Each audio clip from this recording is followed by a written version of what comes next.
Salut à tous. Aujourd'hui, j'ai vu Opération Red Sea, un super film de guerre chinois. Et oui, maintenant les Chinois, ils nous font des super films de guerre. Bilan très positif. Je vais vous expliquer un petit peu pourquoi. Donc, c'est un film qui est sorti en 2018 et qui a été réalisé par Dante Lam, qui avait fait un bon film que j'ai, qui s'appelle Sniper, qui était pas mal du tout. Pareil, assez bien fait, assez réaliste. Pas trop de fantaisie à la chinoise, justement.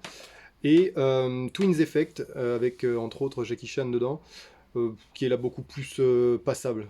Pour vous dire, je crois que le film, je l'avais pas vu en entier, parce que c'était vraiment très moyen, et là par contre, on était dans voilà, le côté un peu plus fantaisiste. Euh, il y en a qui aiment bien, mais voilà, pour moi, c'était pas un super bon film, donc voilà. Dans l'ensemble, je sais que ça avait fait pas mal de bruit dans le bon sens. Et j'adore les films de guerre, quand c'est bien fait, etc. Quand c'est pas trop romantique, etc. Sans trop de romance, quoi. Donc celui-là, c'est vraiment ça. On est dans le côté très réaliste, très, très visuel, hein.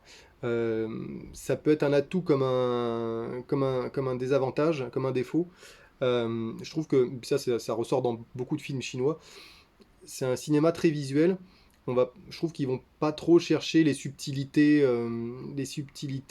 voilà, affectives, hein. C'est vraiment, voilà, ils sont dans une embuscade ou quoi, bah voilà, faut qu'il y ait du sang, faut qu'il y ait... Alors à la fin, je crois qu'il y a un type, ils lui ont mis toutes les prothèses possibles pour le dévisager, lui manquait un bras, un truc, un machin.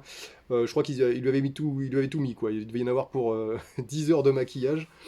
Mais voilà, donc ça reste très visuel, mais d'un autre côté, tout ce qui est explosion, impact de balles et tout, c'est vraiment bien chiadé.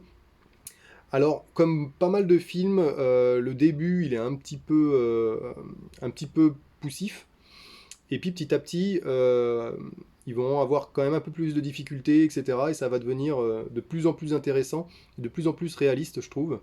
Dans l'ensemble, le film, dans son ensemble, est assez réaliste. Alors, il y a deux trois passages. euh, je crois que c'est dans tous les films chinois un petit peu policiers ou de guerre, on a cette espèce de présentation des protagonistes où ils marchent tous les uns à côté des autres. Pour monter dans l'hélicoptère, allez, en rang, en forme de V et tout, donc pour pouvoir voir tous les protagonistes. Et c'est complètement, voilà, c'est complètement pas réaliste à ce niveau-là. Ça fait un peu le côté Power Rangers, hein.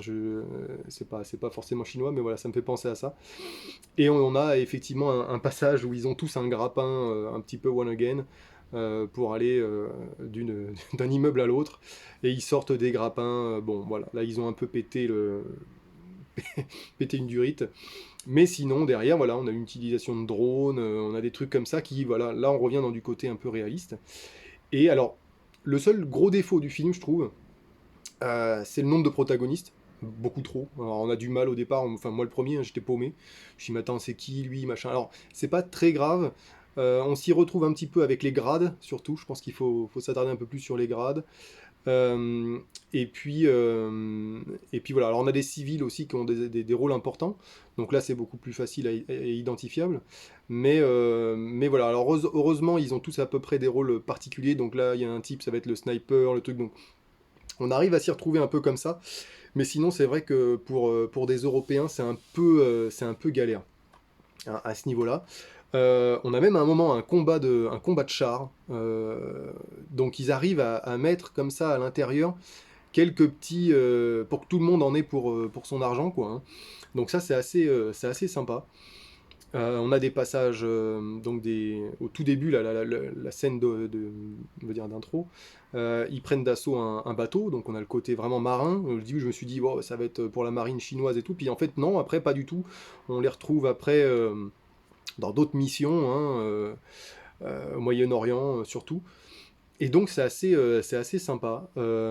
C'est assez sympa. Les décors sont variés, du coup. Donc ça, super bon point. Il y a du pognon, on voit qu'il y a du pognon, que franchement...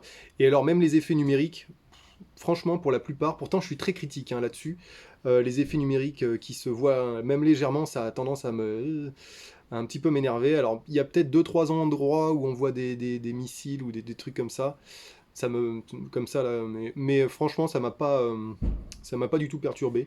Dans l'ensemble, il y en a très très peu. Donc voilà, très réaliste. Ça pète de partout. Petit à petit, dans le film, ça va être de plus en plus violent. Même au milieu du film, c'est déjà assez violent.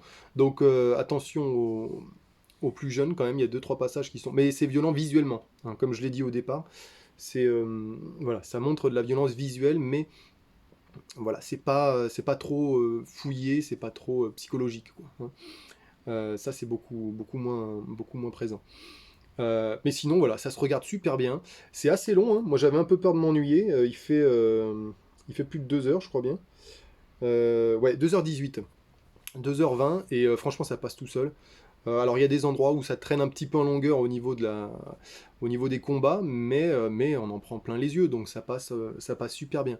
Non, franchement, je me suis pas fait encore The 800, et il y en a encore un autre. Il y a encore deux films chinois là qui sont sortis très récemment, qui ont l'air vraiment pas mal.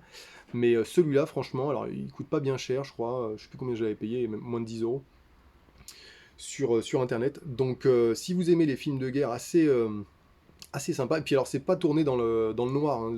Tout le film, c'est à la lueur du jour. Donc à la lumière du jour. Donc c'est vraiment très sympa.